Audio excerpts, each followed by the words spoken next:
الحمد لله وكفى وسلام على عباده الذين اصطفى أما بعد فأعوذ بالله من الشيطان الرجيم بسم الله الرحمن الرحيم يا بني آدم قد أنزلنا عليكم لباسا يواري سوآتكم وريشا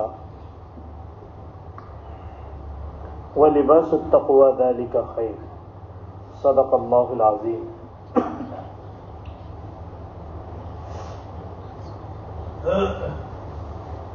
لباس کے دو بنیادی مقصد پر اب تک بات ہو چکی ہے. آج مختصراً میں آپ کو تیسرا اور چوتھا مقصد بیان کروں گا. لباس کا تیسرا مقصد غیروں کی مشابہت سے بچنا ہے. یعنی لباس ایسا ہونا چاہیے جس میں غیر مسلموں سے مشابہت نہ ہو. اللہ تبارک و تعالیٰ نے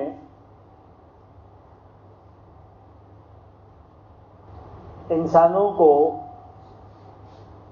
دو خانوں میں تقسیم کیا ہے. خلقکم فمنکم کافر ومنکم مؤمن. اللہ تعالیٰ نے تم کو پیدا کیا، تم میں سے بعض کافر ہیں اور بعض مومن و مسلمان ہیں. تقسیم صرف دو ہی ہے. لہذا مسلمانوں کا غیر مسلموں سے ممتاز ہونا یہ اللہ تبارک و تعالیٰ کا ایک طرح سے مطالبہ ہے، حکم ہے کہ مسلمان ہر چیز میں غیروں سے ممتاز ہوں. ان کے عبادات کے طریقے الگ ہوں، ان کے رہن سہن غیر مسلموں سے الگ ہوں. اسی طریقے سے ان کے لباس بھی غیر مسلموں سے الگ ہونا چاہیے. اس سلسلے میں حضور اکرم صلی اللہ علیہ وسلم نے بڑی سخت وعید سنائی کہ جو لوگ مسلمان ہونے کے باوجود غیروں کے طریقوں کو اختیار کرتے ہیں، حضور اکرم صلی اللہ علیہ وسلم فرماتے ہیں من تشبہ بقوم فہو منہم. جو کسی قوم سے مشابہت اختیار کرے گا وہ انہی میں سے ہے. وہ مومن اور مسلمان نہیں ہے، وہ مسلمان قوم میں سے نہیں ہے. آپ اندازہ لگائیں کہ کتنا سخت حکم حضور اکرم صلی اللہ علیہ وسلم بیان فرما رہے ہیں. لہذا لباس کے وہ طریقے جو غیر مسلموں کے ساتھ خاص ہے ان کو اختیار کرنا مسلمانوں کا یہ جائز نہیں ہے. بعض چیزیں ایسی ہیں جو غیر مسلم ہی پہنتے ہیں. جیسے آپ نے دیکھا ہوگا کہ ایک چیز آتی ہے زنار. یہ اکثر پنڈت لوگ دیکھیں یہاں پر ایک رسی جیسا باندھتے ہیں، پہنتے ہیں، اس کو زنار کہتے ہیں. تو یہ زنار جو ہے یہ ہندوؤں میں بھی خاص طور پر برہمنوں کی پہچان ہے. بہرحال وہ ہندوؤں کا طریقہ ہے. اسی طریقے سے یہ لوگ ٹیکا لگاتے ہیں کشکا، یہ بھی ہندوؤں کا طریقہ ہے. اور اگر کوئی ایسا لباس ہو جو صرف ہندو ہی پہنتے ہیں کہ ان کے پنڈت پہنتے ہیں، ان کے سادھو پہنتے ہیں، یا اسی قوم کی وہ خصوصیت ہے، تو اس کو پہننا اس کی اجازت نہیں ہوگی. یہ کام کرنے والا ایسا ہی ہوگا جیسے اس نے غیروں کے طریقوں کو اختیار کر لیا. حضور اکرم صلی اللہ علیہ وسلم دنیا میں تشریف لائے، آپ نے اتنی ساری قربانیاں دی. اور اس کے بعد ایک مسلم معاشرہ بنایا اور بتایا کہ مسلمانوں کی عبادتیں ایسی ہوتی ہیں، مسلمانوں کی عبادت گاہیں ایسی ہوتی ہیں، مسلمانوں کے کھانے کے طریقے یہ ہوتے ہیں، مسلمانوں کے پہننے کے طریقے یہ ہوتے ہیں، ساری چیز بتائی۔ ظاہر سی بات ہے، اتنی ساری محنت آپ نے کی، اس کے پیچھے وجہ کیا تھی؟ اس کے پیچھے وجہ یہ تھی کہ ایک اچھی معاشرت مسلمانوں کو دی جائے اور مسلمان ایک ممتاز قوم نظر آئے، الگ نظر آئے۔ اب اس کی اجازت نہیں ہو سکتی کہ مسلمانوں کا اور ان کے نبی کا طریقہ چھوڑ کر غیروں کے طریقوں کو اختیار کریں۔ تو مشابہت جو ہے غیر قوموں کی اختیار کرنا لباس میں، اس کی بالکل اجازت نہیں ہے۔ اب اس میں ایک بات سمجھ لیجئے، ایک چیز ہے تشبہ، جو لفظ حدیث میں آیا من تشبہ بقوم فہو منہم، اور ایک چیز ہے مشابہت۔ ان دونوں میں تھوڑا سا فرق ہے۔ تشبہ میں تو یہ ہوتا ہے کہ آدمی غیروں کا طریقہ اختیار کرتا ہے ان جیسا دکھنے کے لیے، ان جیسا اپنے آپ کو بنانے کے لیے، کہ میں بھی ویسا ہی نظر آؤں، کہ میں بھی انگریز نظر آؤں، اس لیے اس نے وہ گیٹ اپ اختیار کیا ہے۔ تو اس کے دل میں ہی یہ چیز کا ارادہ ہے، اس کو کہتے ہیں تشبہ۔ اور ایک چیز ہے مشابہت، کہ اس کے دل میں تو ایسا کوئی ارادہ نہیں ہے، لیکن اس نے جو لباس اختیار کیا ہے اس لباس کی وجہ سے وہ ویسا ہی نظر آ رہا ہے کہ اگر بہت سارے لوگوں میں اس کو بھی چھوڑ دیا جائے تو پہچاننا مشکل ہو جائے کہ بھئی یہ مسلمان ہے یا مسلمان نہیں ہے۔ ہاں اگر کوئی دوسری علامت ہو اس کے چہرے پر وغیرہ، یا سر پر اس نے ٹوپی پہنا ہے تو بات الگ ہے، ورنہ پہچان کی کوئی علامت اور نشانی نہیں۔ بہت سی مرتبہ آپ لوگوں کو بھی سابقہ پڑتا ہوگا، مجھے بھی پڑتا ہے کہ بھئی سلام کریں یا نہ کریں، کیونکہ کوئی ایسی علامت بظاہر نظر نہیں آ رہی اور پہچان ہے نہیں۔ تو اگر اس نے کوئی ایسا لباس اختیار کر لیا جس کی وجہ سے، چونکہ وہ لباس اسلامی لباس تو ہے نہیں، جو مسلمانوں کا اور دینداروں کا لباس ہوتا ہے وہ لباس تو ہے نہیں، یہ عام لباس ہے جو سبھی پہنتے ہیں، جس کی وجہ سے وہ اب غیروں جیسا نظر آ رہا ہے، وہ ہے مسلمان، لیکن لباس کے ذریعے سے پہچاننا مشکل ہے کہ یہ مسلمان ہے یا نہیں۔ اس کو کہتے ہیں مشابہت، کہ دل میں تو کوئی ارادہ نہیں ہے غیر قوم جیسا بننے کا، لیکن لباس ایسا پہن لیا ہے کہ ان کے ساتھ مشابہت ہو گئی، ان کے ساتھ مشابہت ہو گئی۔ ایسا لباس پہننا کوئی ناجائز اور حرام تو ہے نہیں، لیکن کراہت تو علماء فرماتے ہیں۔ جیسے مثال کے طور پر آج کل پینٹ شرٹ پہننے، ٹی شرٹ پہننے کا رواج ہے، اب اس میں دیگر خرابیاں تو بہت ساری ہیں۔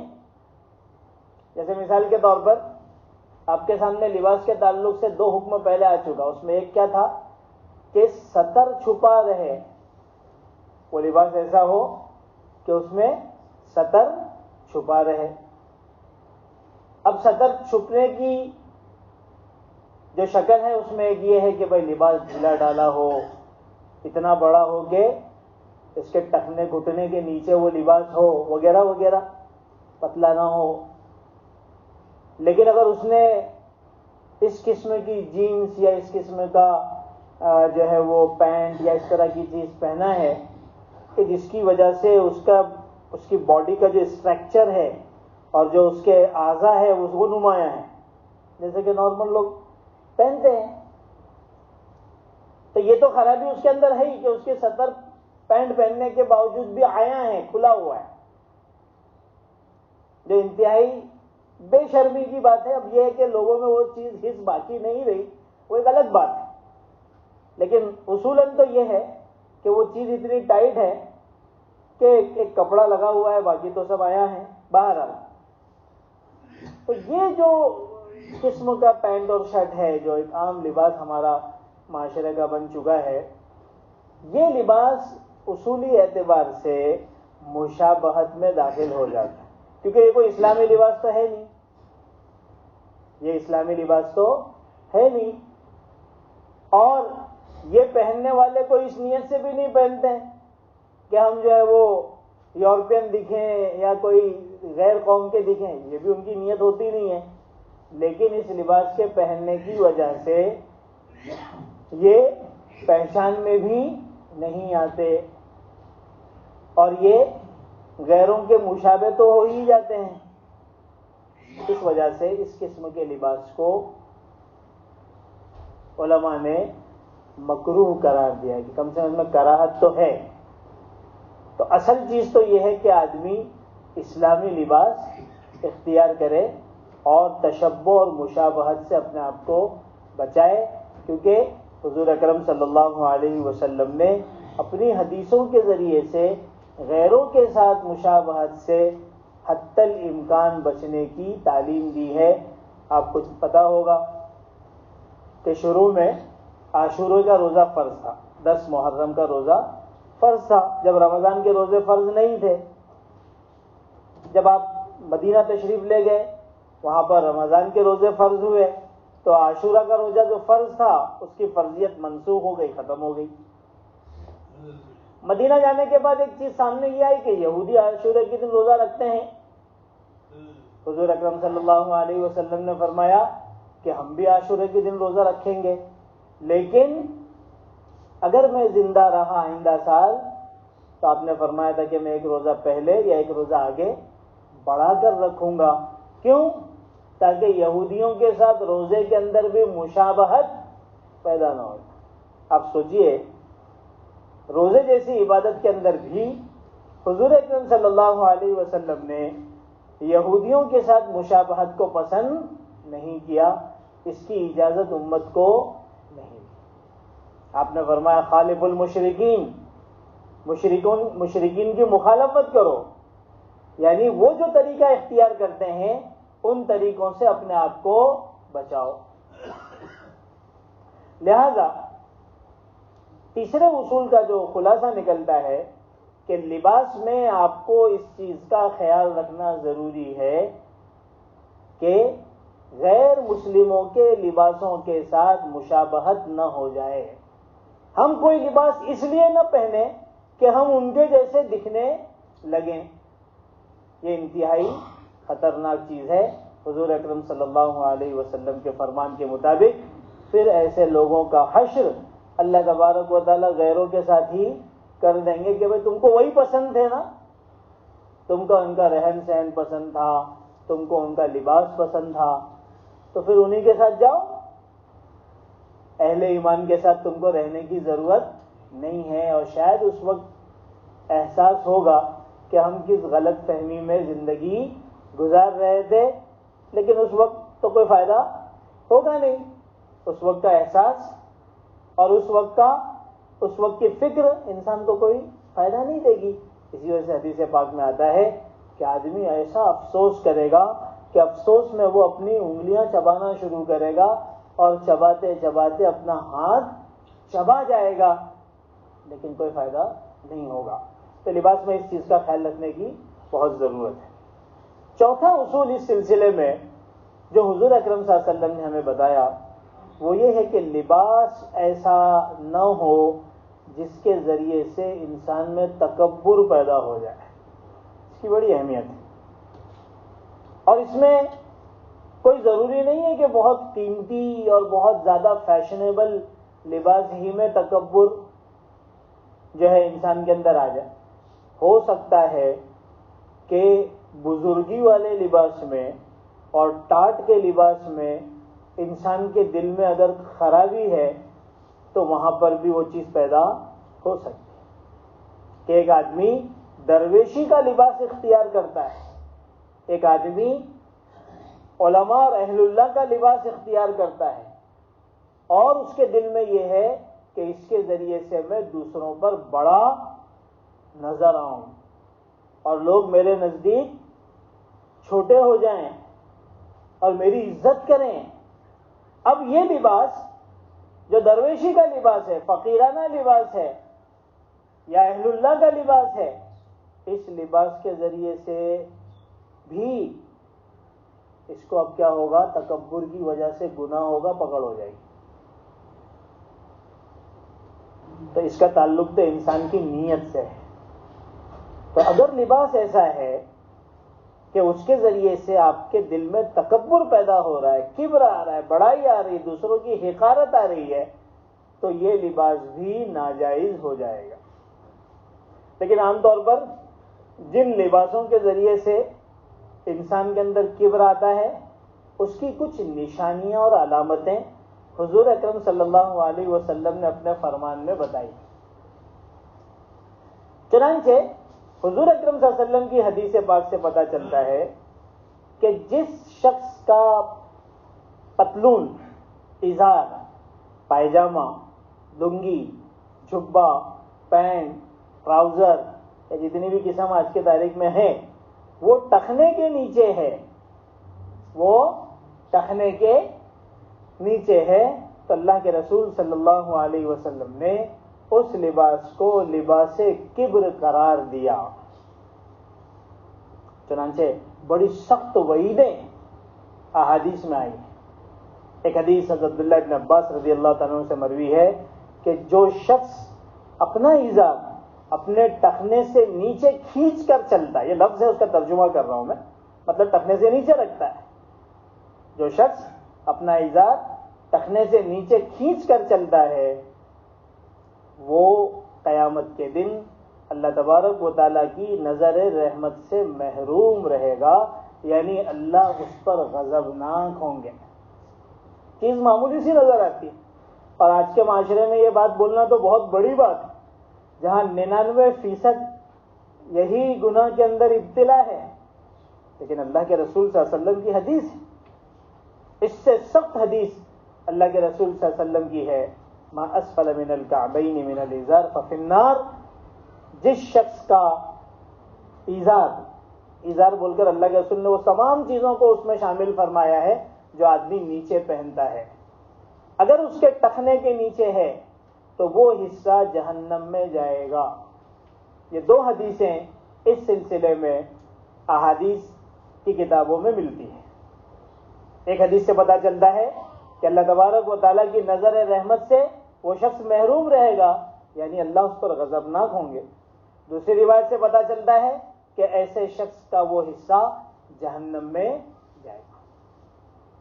کتنی سی معمولی بات ہے کہ اس نے اپنا ازار، اپنا جھبا، اپنی لنگی، اپنا پینٹ اس کو ٹخنے کے نیچے کر دیا.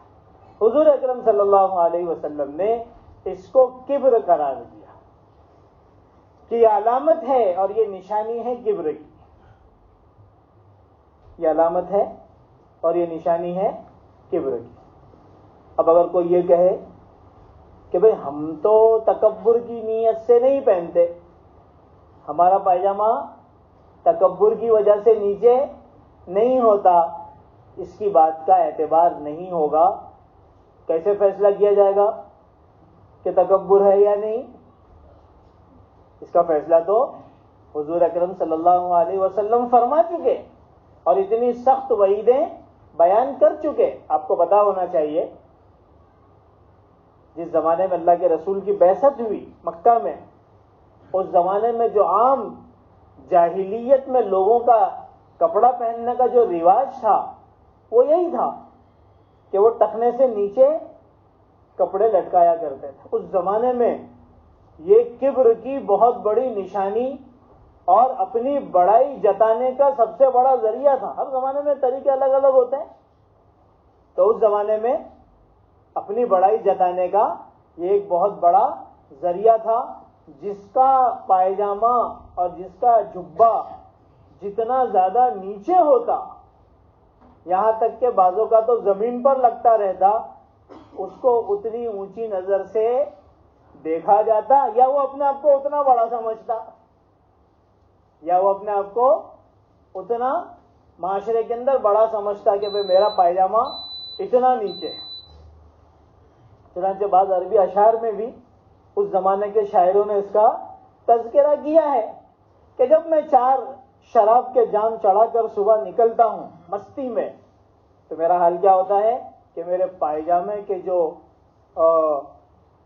پائنچے ہیں ان کے ذریعے سے زمین کے اوپر 4 لکیریں بنتی رہتی۔ وہ اپنا جو ہے اپنی تعریف کر رہا ہے کہ میں جب صبح صبح شراب کے 4 جام چڑھا کر نکلتا ہوں تو میرا حال کیا ہوتا ہے، میرا حال یہ ہوتا ہے کہ میرے پائجامے کے ذریعے سے زمین پر لکیریں بنتی ہیں۔ میرا پائجامہ اتنا بڑا ہے کہ اس کی وجہ سے زمین کے اوپر کیا ہے، وہ گھسٹ رہا ہے، اس پر لکیریں۔ اس زمانے کا اپنا رواج تھا، اس زمانے کا اپنا فیشن تھا۔ حضور اکرم صلی اللہ علیہ وسلم نے اس معاشرے میں مسلمانوں کی تربیت فرمائی اور مسلمانوں کو لباس کا صحیح طریقہ بتایا، اور یہ بتایا کہ آپ کو پائجامہ ٹخنے کے اوپر پہننا ہے۔ لہذا آج اگر کوئی یہ کہے کہ میری نیت دل میں کبر کی نہیں ہے اس طرح کے پائجامہ پہننے کی، اور آج کا فیشن تو جو ہے وہ نیچے ہے، اب اس کی کسی بات کا اعتبار نہیں ہوگا، اس لیے کہ اگر سب سے زیادہ تکبر سے کوئی دور ہو سکتا ہے تو وہ حضور اکرم صلی اللہ علیہ وسلم کی ذات اقدس ہے کہ جہاں پر کبر کا شائبہ بھی نہیں ہے۔ لیکن حضور اکرم صلی اللہ علیہ وسلم نے اپنی پوری زندگی میں کبھی ٹخنے کے نیچے لنگی نہیں باندھی، اور اگر آپ نے کبھی پائجامہ پہنا ہے تو آپ نے کبھی جو ہے وہ ٹخنے کے نیچے پائجامہ نہیں رکھا۔ یہ حضور اکرم صلی اللہ علیہ وسلم کا طریقہ ہے، یہ حضور اکرم صلی اللہ علیہ وسلم کی سنت ہے، اور یہی شریعت کا حکم ہے۔ حضرت ابو بکر صدیق رضی اللہ تعالیٰ عنہ کا بعض لوگ جو ہے وہ، بعض لوگوں کا مزاج ہے ہیلا نکلنے کا۔ ایک ہوتا ہے کہ بھائی انسان کر رہا ہے گناہ، اور ایک ہوتا ہے انسان گناہ کو جائز قرار دینے کی کوشش کرتا ہے، دونوں میں فرق ہے۔ تو حضرت ابو بکر صدیق رضی اللہ تعالیٰ عنہ کے متعلق روایتوں میں آتا ہے کہ وہ جب یہ حکم آیا تو اللہ کے رسول صلی اللہ علیہ وسلم کی خدمت میں آیا اور عرض کیا اللہ کے رسول، میں جب پائجامہ باندھتا ہوں تو میرا پائجامہ بار بار نیچے ڈھلک جاتا ہے۔ اصل میں ان کی باڈی کا جو جسم کا جو ساخت ہے اور جو ان کا اسٹرکچر کچھ اس قسم کا تھا کہ اس کے اوپر وہ پائجامہ جو ٹھہرتا نہیں تھا، جس کی وجہ سے وہ ڈھلک جایا کرتا تھا، نیچے اتر جایا کرتا تھا، تو جس سے تکلیف ہوتی تھی۔ تو اللہ کے رسول صلی اللہ علیہ وسلم نے فرمایا وہ اگر تم پہنو تمہارے اندر تکبر، یہ تو رسالت اور اللہ کے رسول گواہی دے رہے ہیں، اور ایک زبردست عذر تھا جس کی وجہ سے آپ کو جو ہے وہ اجازت دی گئی۔ اب اس عذر کو دلیل بنا کر اگر ہم نے اپنے لیے ثابت کرنا شروع کر دیا کہ ہم بھی پائجامہ نیچے رکھیں تو پھر جہنم کی آگ سے بچانے کا کوئی ذریعہ نہیں ہے۔ یہ صاف بات ہے، اللہ کے رسول کی بات ہے، اس میں کوئی لاگ لپیٹ کی بات نہیں ہے۔ تو ہر وہ لباس جس میں کبر ہو، جس میں تکبر ہو، اور جس کے ذریعے سے انسان اپنے آپ کو بڑا سمجھنے لگے اور دوسروں کو حقیر سمجھنے لگے، اس طرح کے لباس پہننے کی اجازت نہیں ہے، چاہے وہ نیک لوگوں کا لباس ہی کیوں نہ ہو، کیونکہ تکبر کا تعلق تو دل سے ہے جیسے میں نے آپ کو بتایا، اور اگر کسی کے دل میں اس طرح کی چیز ہے لباس پہن کر تو پھر وہ اس کے لیے انتہائی خطرناک ہے۔ حضرت عثمان غنی، ایک آخری بات بتاؤں کہ اللہ کے رسول صلی اللہ علیہ وسلم کی اس سنت کی، یہ ٹخنے کے اوپر پائجامہ رکھنے کی اہمیت صحابہ میں کتنی تھی۔ ایک آخری چھوٹی سی مثال دے کے بات ختم کروں گا اور یہ موضوع بھی ختم ہو رہا ہے۔ حضرت عثمان غنی رضی اللہ تعالیٰ عنہ جب صلح حدیبیہ کے موقع پر اللہ کے رسول نے مشرکین مکہ سے بات کرنے کے لیے بھیجا کہ جاؤ بھائی ان سے بات کرو کہ ہم لوگ آئے ہوئے ہم کو عمرہ کرنے دے دو۔ حضرت عثمان غنی جب چلے ہیں تو ان کے ساتھ ان کے چچا زاد بھائی بھی وہاں پر ملے۔ تو چونکہ اس زمانے کا فیشن جیسے میں نے آپ کو بتایا کہ جو جتنا نیچے لٹکا کے رکھے گا اس کو اتنا، یعنی ایسا لگتا ہے کہ 1400 سال کے بعد جاہلیت واپس سے ہمارے میں آ گئی۔ جس جاہلیت کو دور کرنے کے لیے حضور اکرم صلی اللہ علیہ وسلم نے اتنی قربانیاں دی، وہ جاہلیت دوبارہ آ چکی ہے، اللہ ہماری حفاظت فرمائے۔ تو بہرحال حضرت عثمان غنی جو ہے وہ وہاں پہنچے تو ان کے چچا زاد بھائی ان کے ساتھ ہو گئے، چلو بڑے بڑے رئیس اور سرداران مکہ سے آپ کی ملاقات کراتے ہیں، گفتگو کراتے ہیں، صلح کی بات ہوگی۔ تو انہوں نے دیکھا کہ حضرت عثمان غنی کا تو یہ پائجامہ بہت اونچا ہے، وہ لوگ تو نصف ساق آدھی پنڈلی تک پہنتے تھے، حضرات صحابہ کا عام معمول یہ تھا۔ تو انہوں نے حضرت عثمان سے کہا کہ دیکھو اتنے بڑے بڑے لوگوں سے ملنے جا رہے ہیں، ایک کام کرو ذرا پائجامہ آپ نیچے کر لو، ٹخنے سے نیچے کرو، تاکہ ان کے سامنے بیٹھے تو ذرا فیس ٹو فیس بات کرنے میں برابری والا محسوس ہوگا۔ یہی چیز تو آج ہمارے اندر آ گئی ہے کہ غیروں کے ذرا برابر ہو جائے، مراٹھی ہم سے خوش ہو جائے، گجراتی ہم سے خوش ہو جائے اور فلاں ہم سے خوش ہو جائے، یہی چکر میں سارے مسئلے، اور اوپر جاؤ تو پھر یہود و نصارہ ہم سے تو ان کے جیسے بننے کی یہ ساری چیزیں کر رہے ہیں، اور اس سے ہونے والا کچھ نہیں، وہ بھی پٹائی کریں گے اور خدا بھی مارے گا، ڈبل پٹائی ہوگی۔ تو حضرت عثمان غنی رضی اللہ تعالیٰ عنہ نے ان کو فرمایا لا ہکذا عزرت صاحبنا رسول اللہ صلی اللہ علیہ وسلم، بھئی یہ تو نہیں ہو سکتا، بات کرنا ہے تو کرو ورنہ میں واپس جاتا ہوں۔ ہم نے تو ہمارے نبی حضور اکرم صلی اللہ علیہ وسلم کا ازار اسی طرح سے دیکھا ہے، عثمان کا ازار 1 انچ نیچے نہیں ہوگا، ٹخنے کے نیچے تو بہت دور کی بات۔ یہ تھی ان حضرات کے دنیا کے اندر عزت، عظمت، ترقی اور کامیابی کی وجہ کہ انہوں نے حضور اکرم صلی اللہ علیہ وسلم کے ہر طریقے کو نہ صرف اپنے ہاتھ سے بلکہ اپنے جبڑوں سے پکڑ کے رکھا تھا کہ جان جا سکتی ہے لیکن حضور کی سنت اور حضور کا طریقہ چھوڑا نہیں جا سکتا۔ ہمیں بھی کوشش کرنا چاہیے کہ لباس کے تعلق سے جس کی میں نے اہمیت شروع میں بھی بیان کی کہ بہت اس کی اہمیت ہے اپنے ایمان پر، اپنے اخلاق پر، اپنے دین پر، اپنے معاشرت پر، ساری چیزوں پر، تو جو شریعت نے ہمیں لباس کے اصول بتائے ہیں ہم حتی الامکان کوشش کریں کہ ان اصولوں پر اپنے لباس کو، اپنے بال بچوں کے لباس کو ڈھالنے کی کوشش کریں۔ اللہ تعالیٰ ہم سب کو عمل کی توفیق عطا فرمائے۔